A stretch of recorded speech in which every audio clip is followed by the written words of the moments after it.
Today I'm going to show to inject, or not re-inject, to pour wax into the silicone mold. And usually I will roughly get how much wax that I need to pour into the mold. I'm going to show you my method. It's not the only way, but roughly, okay? First, I'm just going to get half the volume of the wax pouring there. The solid unmelted wax pouring there first, and to roughly estimate how much I need to get in total in volume that I need to melt to pour into this silicone mold. Okay, now.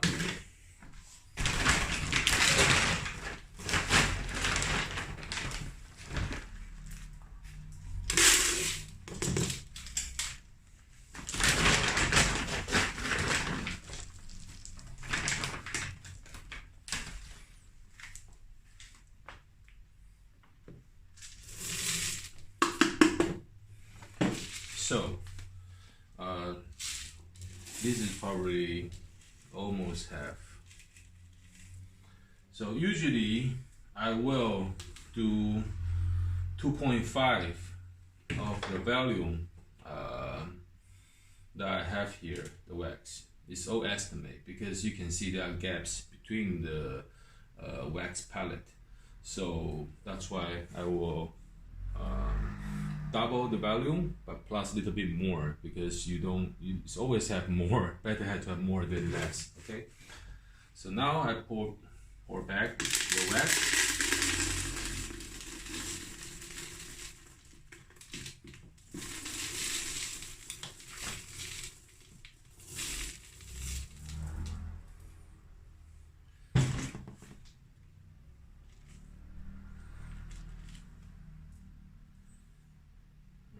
Some clay got in there. Okay.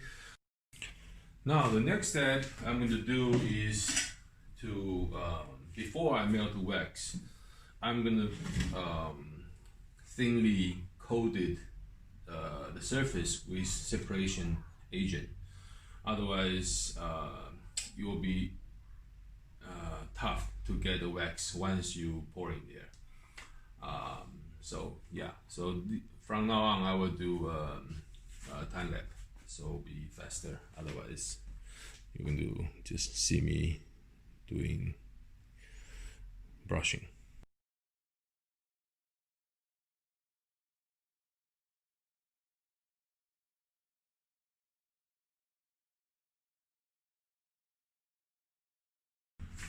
Well, excuse the mess. This is actually my kitchen, but I'm used here, and it might be noise from the street out there. Yeah, in Taiwan, the scooters everywhere. So anyway, now I put well, this is a German made. I forgot the exact name. How do you call this? Obviously, this is heat resistance. I'm going to use water for the layer between the cup and the pot. So this way, fire won't directly heat up the glass. Okay, this is how you melt wax. Usually, I get roughly the similar size. Just have the water to insulate. Otherwise, if you use a much bigger pot, when you pour the water, if this weight is not enough, it's going to float. Okay, so it won't be stable.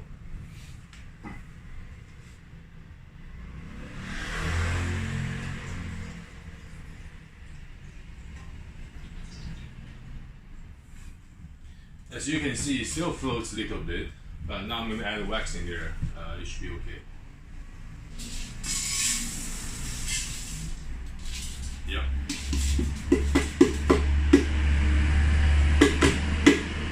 All right. So now, some clay residue. So now I'm going to do time lapse for heating the process, for the heating process.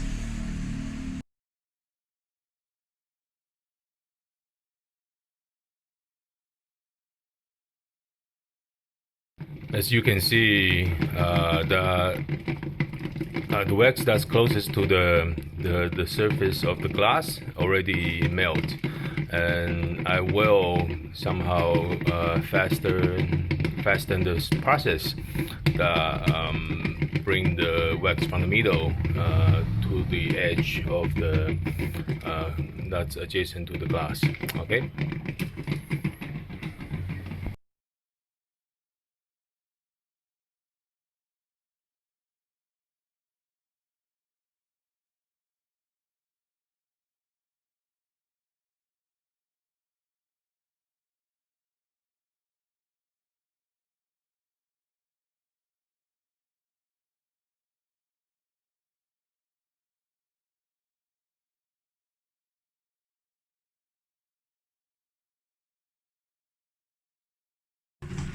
Well, while the wax is still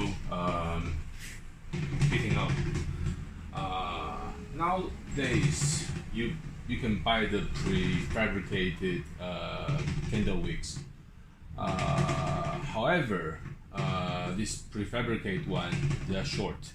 I guess they are all made in China, and yeah. So in my case, the silicone mold is much larger, so I'm going to make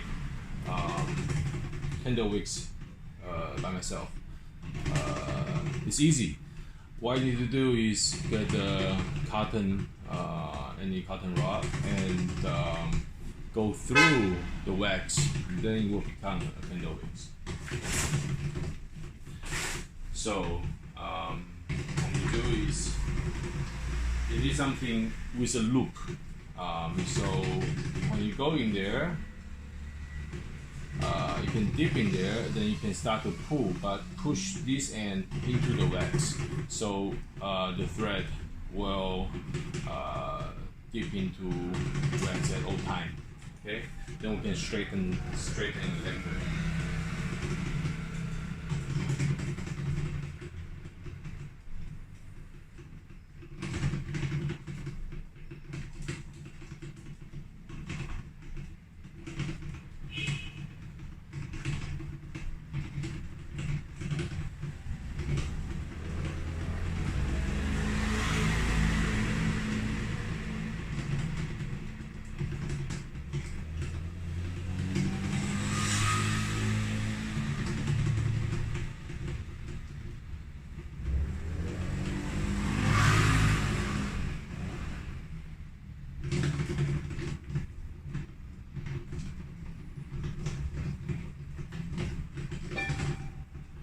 Well, this is way more than what I need, so I'm going to stop here. But as you can see, it's quite easy.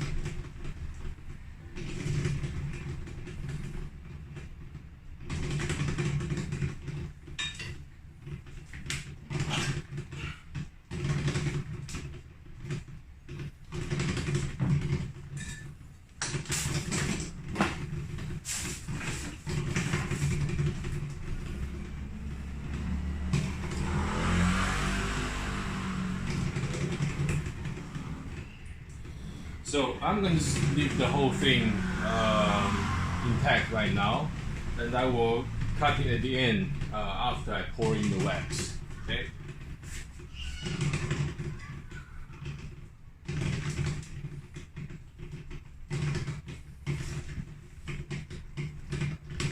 In fact, this case, since it's such a large geometry shape that I'm going to make, I might fold the candle wicks into few folds, so this way can burn at the larger volume.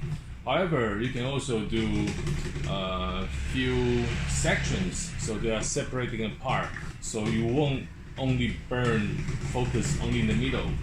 Yeah, so there are different ways that you can proceed, but this case I'm going to do few folds just for this candle.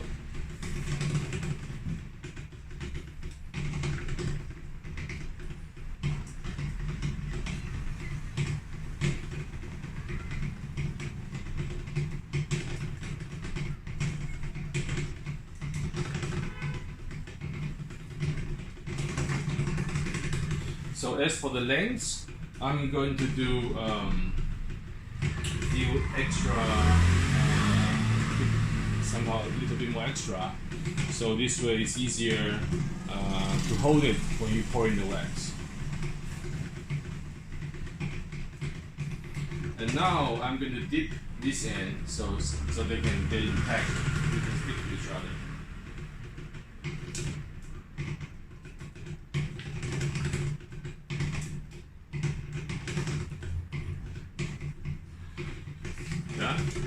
Really fast, okay? Obviously, the time the wax solidize will according to where you are, the temperature of the season, okay? And also heating up the wax, also the same thing. There's no exact how long it will take, so you need to test out every different season or different temperature, how long it will take you to melt wax. Stir a little bit. Try not to keep the wax into big chunk, because this way will melt much slower. So along the way you can separate the big chunks into smaller pieces. Okay, so this way will melt faster, because along the way with the pellet is melting, it will fuse into big chunks.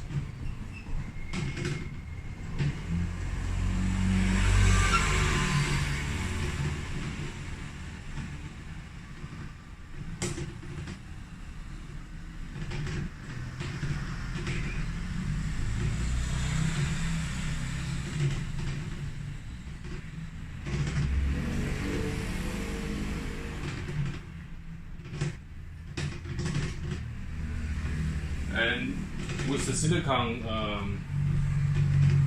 I don't know how to call this, well, this thing. Silicone can resist the up to 200 some degrees Celsius. Fahrenheit, I'm not so sure, but you don't need to worry to get burned or deformed. So yeah, don't buy the cheap plastic one. This whole thing is made of silicone, because some places they sell only this part with silicone and this part with injected plastic. So ideally you get a full silicone thing. Well, one day I'll find out what's this called, maybe. Yeah, language is not my forte, so bear with me.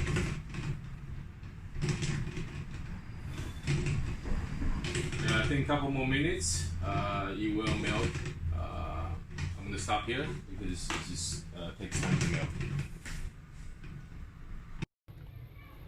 Well, I decided to split the top into 3 directions. In the middle, you can see still is going to be close to each other. This way, it's just easier for me when I pour into the wax into the mold. Yeah, so I don't need to have a clipper to clip all of 3 together and put in one side. This way will most likely closer to the middle. Yeah. Anyway, as you can see, the wax is almost all melt. It will take some more time. By the way, there are many ways to melt wax. Some people like to pour only a little bit the wax pellet first, get into liquid form, then pouring more the solid tablet. This way probably will be faster. However, then you need to be there all the time. Heating like this way, I can do other things at the same time. So yeah, it's slower, but it's more. You don't need to standing right next to it all the time. Okay, yeah, so there are different ways you can do it. Okay, wax is almost fully melted. I can see some of the cotton fibers left over in there while I was making customized the candle wick. And well, it's okay. This is going to be a tester. There are some problems might happen the way I'm doing right now. Usually when I do large cast, I will make this upper mold and lower mold tied it up together. So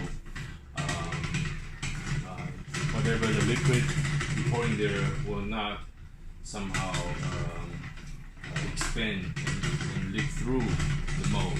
However, in this case, I think it's quite heavy. It's heavy enough to contain the wax that I've been pouring, so it should be okay. But if you have some problem, if you want to have 100% successful rate, it's best that you clamp both of the upper and lower mold. Also, another thing is, since I have a geometry shape inside, there are some forms going above, and the air bubble might trap inside the silicone mold. Since I don't have a vacuum chamber, some vacuum chamber has oven and vacuum chamber together. If you have some device like that, you wouldn't have a problem. You will suck out the air bubble and also at the same time melt the wax evenly. So in this case, I don't have yet. I might get one. This is an experiment that we're doing. So in this case, just we'll see. We might succeed, we might fail. So with simpler shape, you wouldn't have a problem. Also with smaller size, it's easier because there are smaller vacuum chambers. It's cheap to get in the market. But this is quite large. I do have a vacuum chamber, but it wouldn't fit in there. I need to modify it. Yeah. So from now on, I'm going to try this way. If it doesn't work, then I'll make another video to make it work. Alright, so fully melt. It only has some leftover residues from the cotton rod. Now I'm going to get a glove to hold the glass. Let me go find it.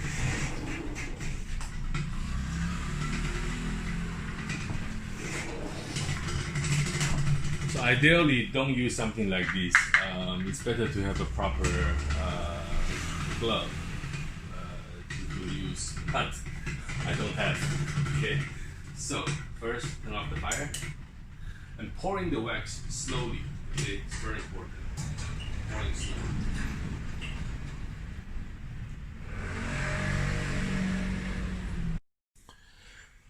Well, after pouring the wax, I let it sit for a couple of hours, and that's hope.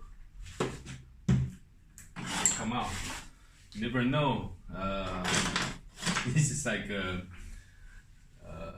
guess a birthing process. You know, it's always at the end you will see if it's perfect or it's a disaster. So, like before, how we separate our mold, same thing, because it's airtight. But since, remember, I had separation agent, so it's much easier than the previous mold. Earlier, I didn't use separation agent here with the silicone is because sometimes if the separation agent has too much residue on the object, it might affect the mold of the silicone. That's why I didn't use it. Okay. Well, this part is pretty good. Now let's see the other side. Well, still warm. Still warm. Let's see the other side. And let me see if I can push out from here. Nah. Okay. Well, I guess all my clothes are getting dirty because of mold making. Let's get my dirty clothes over.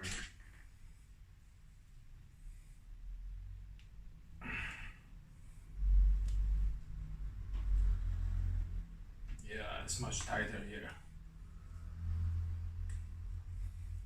So what I'm doing is I will rotate the silicone mold. I try to pull it with my finger, so kind of separate at every edge a little bit. So this way, hopefully it will be easier to pull out. Yeah, I can feel the air popping in.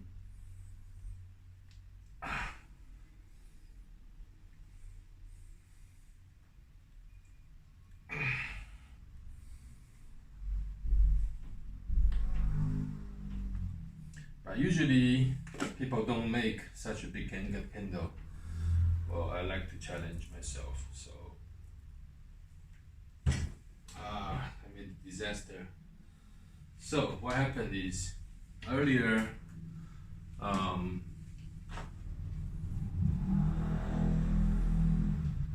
have too much wax on the top, so I should carve out the wax. So now I pull out the candle wicks. So, well, that's fixable. What I'm going to do is I'll pull out the whole thing together and try to push this out.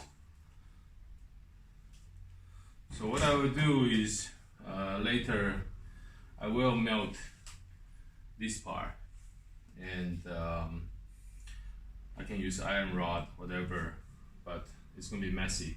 So I will reverse it. So if I do this way, wax will pour over this structure.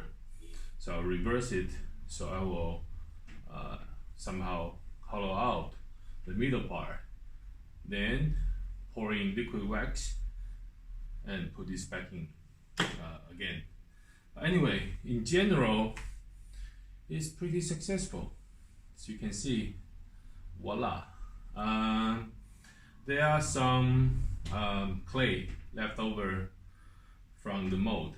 The reason is I use oil clay, and it's very messy. You can see my nail is so black because you cannot really wash off with soap, and you can only scratch it.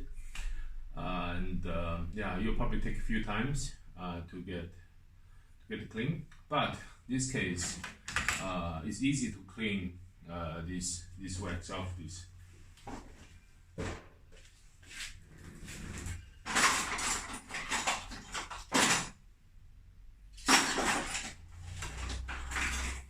So you just need to have some scraping tool. Obviously it has to be somehow flat, because if you have the rounded one, you cannot really scratch it. So you can just scratch. You see, it's really easy. All right. Well, I'm quite happy with the result, and next one will be better, because what happened is learn from the mistake I made from this one, and yeah, and also be less clay residue left over for this moment. Well, I just got a much easier way to fix it. Going to drill a hole, so to make sure that I don't drill too deep. So roughly, yeah, will do. So all the way in there.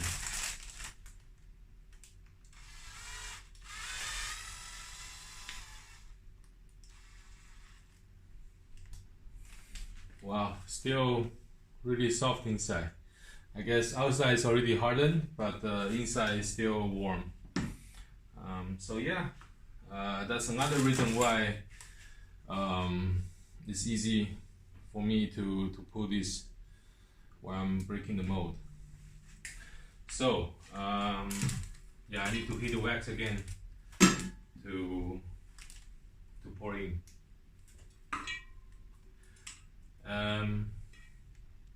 Yeah, I'm going to stop now, and I'll continue while pouring.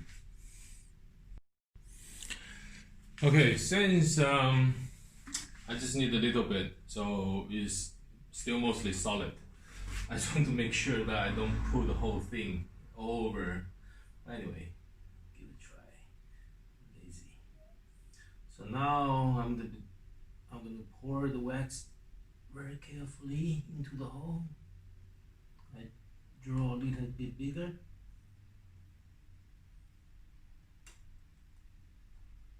Yeah. Oh, oops. Too much.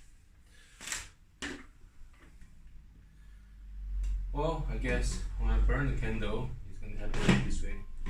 So now, very quickly, I need to put in the raw.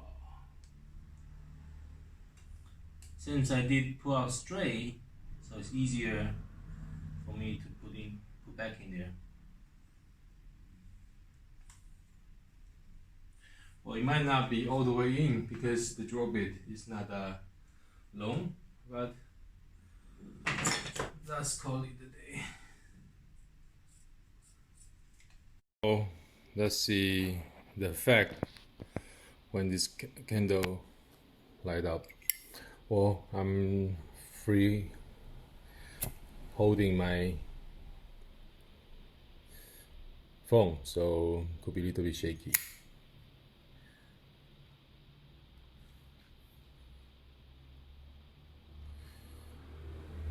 Yeah.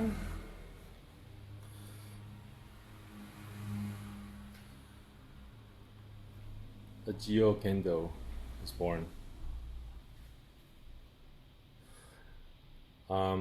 You can see a nice candle. You won't have much the black smoke when you burn it. The reason I choose natural wax, obviously, is much better for your health. And yeah, the synthetic one is, I believe, is extract from petroleum refinery process. I guess this is how you say it. I'm not so sure, but yeah, it's kind of, the flame is a little bit large. Yeah, I probably cut the wick too long, but anyway.